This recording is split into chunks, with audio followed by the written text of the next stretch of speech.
6 مأكولات أو حتى أكثر، لكن أنا راح أذكر لكم 6 مأكولات يعني واضحة معروفة للهيرون. وطبعا هرمون الذكورة، وهي أيضا تنفع الرجل وتقوي جسده، يعني مو بس ترفع الهرمون هذا، وإنما حتى تقوي جسده ويعني تشيل التعب من عنده وتقويه وتخليه بشكل جيد. ويأخذوها خاصة المتزوجين أو حتى الغير متزوجين، لأن هي مفيدة حتى الإنسان يبني جسمه المعروف. طبعا هذه حسب يعني أشياء طبية، يعني ما أخذها وجايبها من عندي 6 أشياء أو أكثر، لكن أنا راح أتحدث عن 6 أشياء. أولا طبعا الأسماك الدهنية.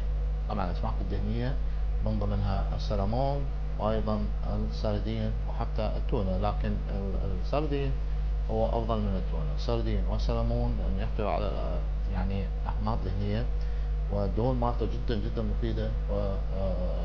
وصراحة هذا النقطة الأولى. النقطة الثانية فيتامين دي، واللي تحصلها طبعا من الشمس، وتحصلها أيضا من بعض المأكولات، لأن داش على المأكولات، البيض وأيضا اللحم الدجاج ولحوم أخرى مثل العجل والغنم، لكن لا تأكلها بكثرة، لكن تأكلها يعني باعتدال، يعني وخاصة الشباب لأن هي مناسبة لهم، وحتى الكبار، لكن هي أكثر شيء يعني الشباب يعني يحتاجون بروتين وبناء جسد. النقطة الثالثة وهو طبعا الموز. طبعا الموز غني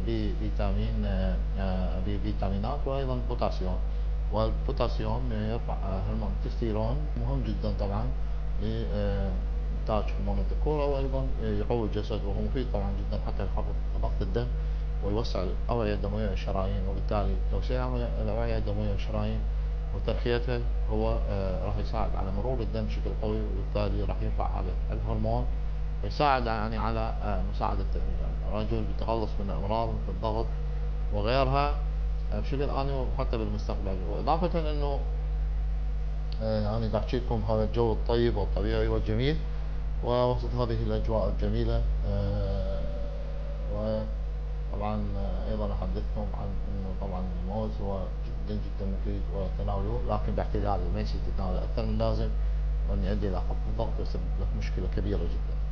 الشيء الآخر والرابع وهو زيت الزيتون، لكن الأصلي، لأنه زيت الزيتون طعمه بالغش بشكل كبير جدا، لكن الأصل من عنده كلش مهم، وهو يرفع هرمون الذكورة، وهذه طبعا المرطبات مالته طبيعية هي تساعد في هذا الجانب. الشيء الأخير والشيء الخامس العفو هو البصل والثوم. نعم البصل والثوم. الثوم مهم جدا إنتاج، وحتى البصل يعني يوسعون الأوعية الدموية ويرفعون الشرايين، وهم أيضا لازم تاخذه باعتدال، وخاصة الثوم يعني. فالبصل والثوم مهم جدا، ويعني لا تقول أنا أكرهها وما أحب آكلها، وهذا شيء طبعا غير صحيح.